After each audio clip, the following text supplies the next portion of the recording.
On the Business Courier front page centerpiece this week, in the market to buy a new home in Greater Cincinnati, timing is not on your side. This is a manic market that very much favors sellers. Housing inventory across the region is at a 12-year low, with the market nearly stalled in many popular neighborhoods. It's been a hard reality, especially for people moving here from out of town. Choices out there were, very few, and we kind of wanted a fairly newer home, maybe 10 years old at the max, so we had a difficult time finding anything. The market is so tight that a well-kept house in a desirable neighborhood usually draws multiple offers and sells within hours. There are fewer houses for sale this year than any year since 2002, according to the Multiple Listing Service of Greater Cincinnati.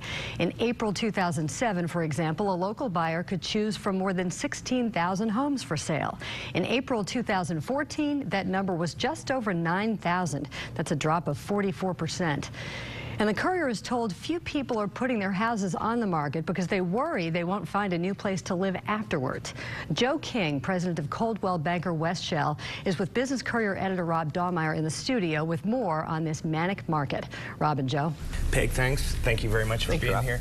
Before we get started, there's two sides to the real estate market. Obviously, if you have a home, you want to make sure that when you sell it, that it's a market kind of like this. Right. And on the flip side, this is not a great market if you're a buyer, but it's been a long, long time coming for homeowners.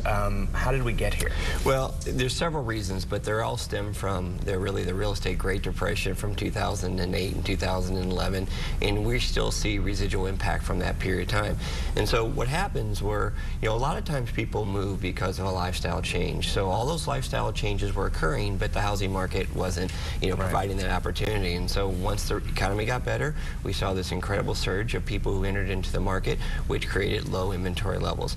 Another area was because of the economy, housing starts. We saw a significant decline in new homes, and that's hurting our inventory.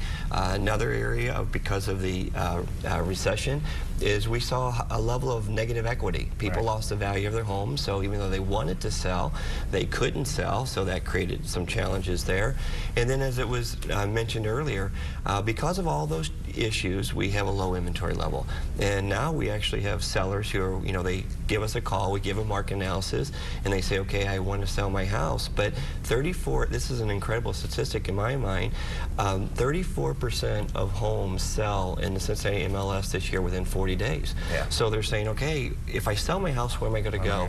So all that's putting pressure on the inventory levels for the area. Yeah, still, I do feel, at least in my neighborhood in Loveland, obviously just anecdotally, a lot of empty nesters, I think, back before the Great Recession hit that had a plan. They were going to sell their house in 2008, 2009 and move on. Well, all those plans blew up, and so there has to be sort of this level of pent-up demand.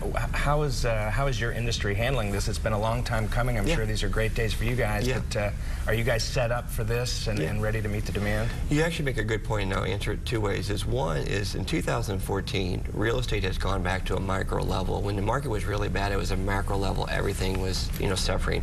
Now it's very specific to the area, and so when we make, statements, you really need to understand your specific market before getting a conclusion of the overall market.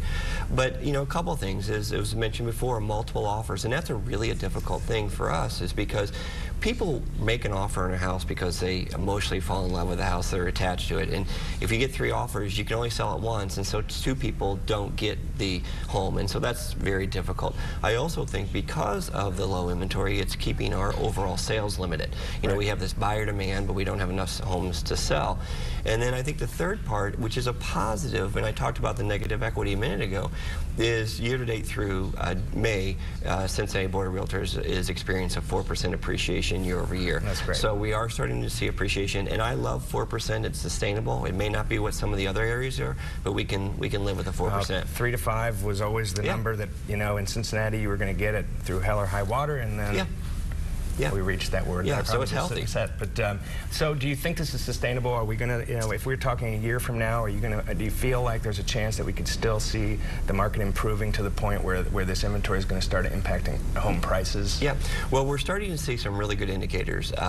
When NAR, National Association of Realtors, released their May report, we saw a 2.2% increase in inventory over the previous month, which is a 6% increase over previous year. U.S. Census Bureau Bureau said that there's a 16% increase in housing start year over year through May. So we're starting to see that. We see appreciation, less negative equity. Unemployment, which is a huge factor in real estate, in overall economy, we're starting to see improvement in that. So we're seeing very good signs for a healthy real estate market coming up. Good. Well, as a homeowner, I'm happy. Thanks for being here. Wonderful. Thank you.